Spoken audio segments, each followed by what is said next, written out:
अस्सलामुअलैकुम and welcome to my channel. मैं ड्रामे की एपिसोड 3 के रिव्यू और शॉर्ट स्टोरी यानी कि समरी के साथ मैं हाजिर हूँ। तो बात करते हैं एपिसोड 3 में क्या हुआ था। वैसे तो एपिसोड 1 और 2 में आपने देखा था कि मुबशरा जो थी वो एक बहुत ही घमंडी लड़की थी। उसको मुहिब जो है उसे शादी हुई थी और वो उसको तलाक दे देता है।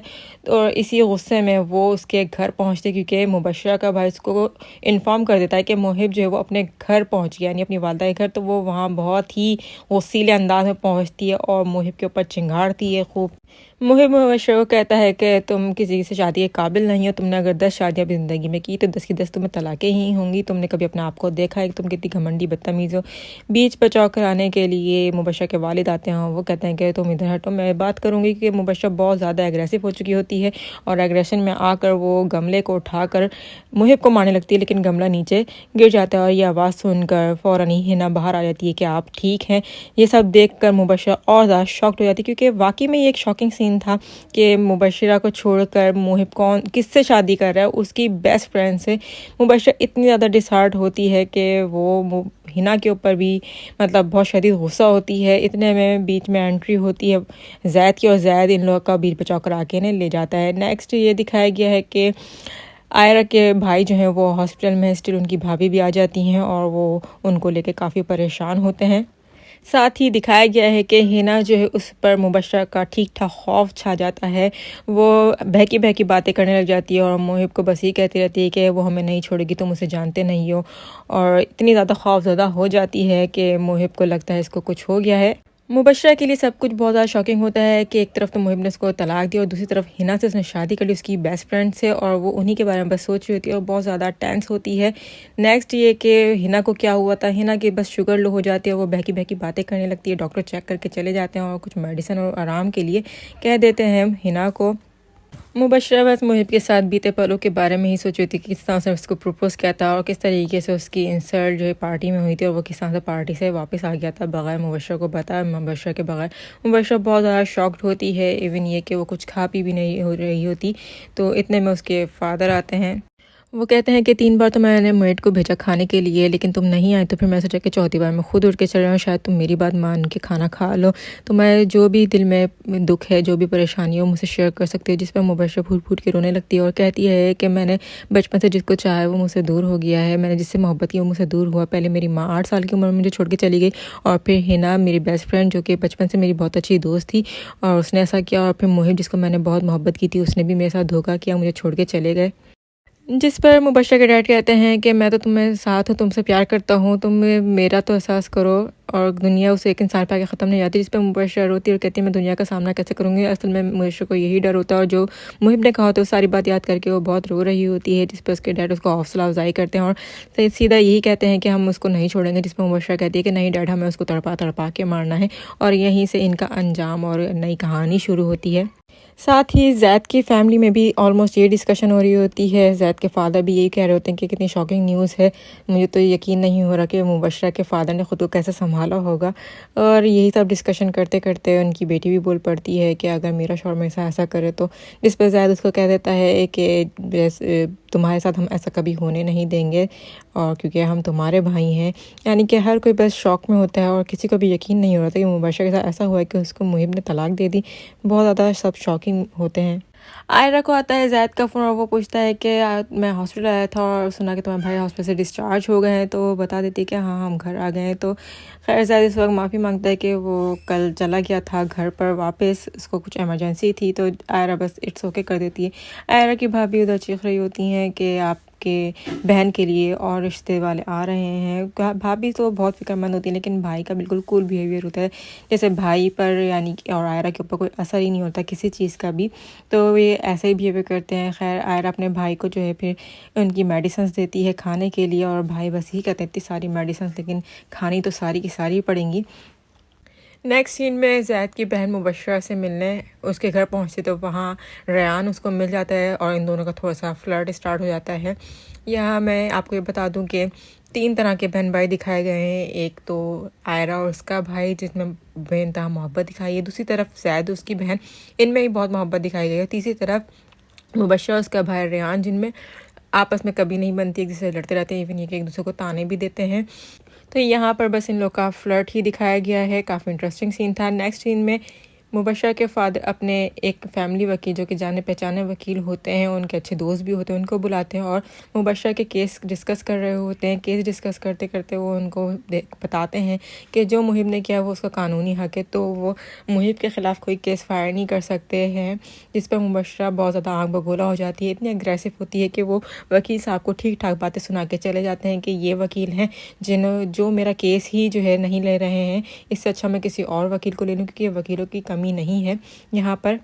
वकील साहब मुबशर के बिहेवियर से काफ़ी नाराज़ होते हैं और अपने दोस्त से इसका शिकवा करते हैं, जिस पर मुबशर के फादर कहने लगते हैं कि देखें, हम ये चाह रहे हैं कि मुबशर को जो दर्द और तकलीफ़ उसके शौहर ने दी है वही दर्द और तकलीफ़ हम उसे देना चाह रहे हैं, उसको तड़पाना चाह रहे हैं। तो जिस पर वकील साहब कहते हैं तो तुम्हें ये बोलना चाहिए था ना, तुम तो कुछ और बात कर रहे थे। तो उसके फादर कहते हैं कि हाँ, हम यही कहना चाह रहे थे कि हमें उसको तड़पाना, तड़पा के मारना है। तो वकील साहब कहते हैं तुम्हारी बेटी ने सीधे मुंह बात नहीं की, तमीज़ से अगर बात करती तो मैं मशवरे देता।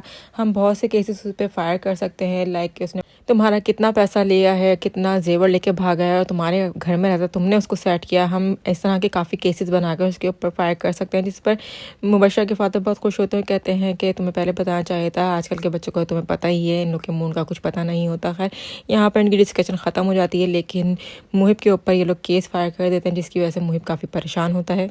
नेक्स्ट ये कि आयरा और जैद जो एक रेस्टोरेंट में बैठे हुए अपनी फैमिली के से रिलेटेड बातें कर रहे होते हैं। लाइक आयरा अपने भाई और भाभी को लेकर काफ़ी परेशान होती है, अपनी जॉब को लेकर परेशान होती है। जैद उसको अपने ऑफिस में जॉब के ऑफ़र कर देता है, बट आयरा एग्री नहीं होती है और कि आयरा नहीं चाहती कि वो उसको अपने मतलब के लिए यूज़ करे। She is not gold digger. देन आयरा उसको बजाय उसके ऑफिस में जॉब की ऑफ़र को एक्सेप्ट करने के आयरा जैद को कह देती है कि वो उसे शादी के लिए चाह रही है कि जल्द से जल्द उनकी शादी हो जाए। तो जैद भी इस बात पर एग्री हो जाता है और यही कहता है कि जल्द से जल्द हम इस बारे में अपने घर वालों से बात करते हैं। नेक्स्ट ये कि जैद और मुबशर के फादर आपस में डिस्कशन कर रहे होते हैं। जैद के फादर पूछते हैं कि वो अभी भी क्यों परेशान है, तो मुबशर के फादर बोलते हैं कि वो अभी भी मुबशर को लेकर परेशान है, उसकी मेंटल कंडीशन ठीक नहीं है और वो अभी भी अपने आप को इस शौक से नहीं निकाल रही है। जिस पर जैद के फादर कहते हैं कि तुम अभी मुबशर को टाइम दो, वो आहिस्ता आहिस्ता ठीक हो जाएगी, ओवरकम हो जाएगी। जिस पर जैद के फादर मजीद उसको कहते हैं कि तुम एक काम करो, साइकेट्रिस्ट को दिखाओ, साइकेट्रिस्ट शायद उसको इस शौक से निकालने में आसानी करे। तो इस पर मुबशर के फादर भी एग्री हो जाते हैं और कहते हैं कि ठीक है, वो इसको साइकेट्रिस्ट को दिखाएंगे। नेक्स्ट ये होता है कि मुबशर की साइकेट्रिस्ट से बातचीत हो रही होती है। मुबशर अभी भी उसी शौक में होती है कि मेरा दिल करता है कि मैं मुहिब को और हिना को जान से मार दूँ, मेरे सामने आया तो मैं उन्हें छोड़ूंगी नहीं, और अजीब ही बिहेवियर कर रही होती है। साइकेट्रिस्ट को नोटिस कर रही होती है और वो उसको समझाने लगती है कि तुम्हें अपने आप को इस शौक से निकालना होगा, तुम्हें आगे बढ़ना है, हिम्मत करनी है। तुमने खुद को उस एक लम्हे में कैद करके रख लिया है और तुम खुद इजाज़त दे रही हो कि वो तुम्हें हर्ट करे। तो मुबशर उस पर कहती है कि मुझे कोई हर्ट नहीं कर सकता, किसी की इतनी हिम्मत नहीं कि मुझे हर्ट करे, लेकिन वो एक लम्हा मेरे बार बार जहन में आता है और मुझे वो हर्ट करता है। मेरा दिल करता है मैं वो हिना को जान से मार दूँ। तुम सेक्रेटरी को सबको समझाती हो, यही कहती है कि मूव ऑन करो, अपने आप को इजाज़त दो कि तुम अपने लिए जियो। तो इतने में मुबशर सेक्रेटरी को छोड़ने जाती है, तो उसकी बात मान कर तो उसका भाई रेयान उसको देख लेता है कि वो साइकेट्रिस्ट को छोड़ने जा रही है और फिर यहाँ पर दोनों बहन भाई की अनबन स्टार्ट हो जाती है। रेयान साहब मुबशर को कहता है कि तुम पहले साइकेट्रिस्ट को अगर बुला लेती तो ये सब कुछ ना होता है, तुम वाकई में साइकेट्रिस्ट की तुम्हें ज़रूरत है। तो जिस पर मुबशर उसको कहती है कि तुम्हें क्या लगता है कि मैं पागल हूँ और तुम कहना क्या चाहते हो, तुम्हारे साथ तो ऐसा सलूक होना चाहिए था कि तुम्हें तो बचपन में पैदा होते ही साथ ही मार देना चाहिए था, क्योंकि उस रात जब मुहिम मुझ पर हाथ उठाया था तो तुम वहाँ पीछे खड़े तमाशा देख रहे थे। जैद था जिसने आकर बचाया था मुझे, तुम ऐसे भाई हो। और इस तरीके से उसको खूब बातें सुनाती है, जिस पर रेयान कहता है कि और क्या करता, तुम्हारे पागलपन में मैं भी पागल हो जाता है। तुमने इस मिडिल क्लास के लड़के से शादी करके उसको इतना मौका दिया कि उसने तुम पे हाथ उठाया, तुम्हें तलाक दी, तुम इसी काबिल हो। बस इन लोग की यहाँ अनबन चलती रहती है। ये दोनों बहन भाई बस आपस में लड़ते झगड़ते रहते हैं। यही कुछ इस ड्रामे में दिखाया गया है। नेक्स्ट ये दिखाया गया है कि जैद कुछ बिज़नेस मीटिंग में बिज़ी होता है, तो वहाँ पर आयरा का फ़ोन आता है और वो उसको 5 बजे का टाइम देती है कि हम शाम को फ़लाँ जगह पे 5 बजे मिलेंगे। कहाँ मिलेंगे, क्यों मिलेंगे, ये हमें नेक्स्ट एपिसोड में पता चलेगा। और साथ ही यहाँ पर दिखाया गया है कि मुहिब को पुलिस वाले तंग कर रहे हैं। जी हाँ, वकील साहब के कहने पर इन लोगों ने, मुबशर के फादर और मुबशर ने यही स्टेप लिया है कि वो मुहिब को अब सिर्फ तंग कर रहे हैं। रोज़ाना सुबह से शाम तक पुलिस स्टेशन में बुलाकर बिठाए रखते हैं, उससे ना कुछ पूछगछ करते हैं और ना ही कुछ उसे कोई पनिशमेंट देते हैं, जस्ट उसको बुलाकर बिठा लेते हैं सुबह से शाम तक। उसकी लाइफ डिस्टर्ब हो रही है और वो खुद भी डिस्टर्ब हो रहा है। पुलिस स्टेशन में बैठा एक पुलिस ऑफिसर भी उससे पूछता है कि मुझे समझ नहीं आया कि आप पे क्या फ़र्दर जुर्म है कि जिसकी वजह से आपको रोज़ाना यहाँ बुलाया जाता है, बिठाया जाता है, कुछ पूछगिछ नहीं की जाती, जिस पर मुझे खुद भी कहता है कि मुझे भी समझ नहीं आता कि मेरे साथ ऐसा क्यों किया जा रहा है कि सुबह से शाम तक मुझे यहाँ बिठाया जाता है, मेरी लाइफ डिस्टर्ब हो रही है, मेरा ऑफिस से भी मुझे कॉल्स आती हैं और मेरे घर पर भी पुलिस भेज दी जाती है अक्सर। ऐसा मैंने क्या किया है, हालांकि मैंने सिर्फ तलाक दी है, इस वजह से मेरे साथ ऐसा सब कुछ क्यों किया जा रहा है। मैं अब एक वकील हायर करूँगा। तो इतने में बड़े पुलिस ऑफिसर आ जाते हैं और वो कहते हैं कि तुम्हें मेंटल टॉर्चर करने के लिए कहा गया है, तुम्हें हम फिज़िकल टॉर्चर नहीं कर रहे हैं, तुमने तलाक दी, तलाक देना कोई जुर्म नहीं है, वो तो मैं भी दे चुका हूँ, लेकिन तुमने बड़े लोगों से पंगा लिया, तुम एक मिडिल क्लास के लड़के हो और बड़े लोगों से पंगा लिया, तो इसलिए तुम्हारे साथ ये सब सलूक किया जा रहा है और पुलिस तुम्हारे घर पे भी आती रहेगी और तुम्हें इसी तरीके से बुलाती रहेगी। तुम चाहो तो वकील अपने लिए कर सकते हो। तो ये ड्रामे की स्टोरी यहाँ तक ही थी कि किस तरीके से बहन भाइयों की आपस में अनबन रहती है और कुछ बहन भाई हैं जिनमें आपस में प्यार है और मुहिब ने जो मुबशरा को तलाक दी उसको उसकी क्या सज़ा मिल रही है।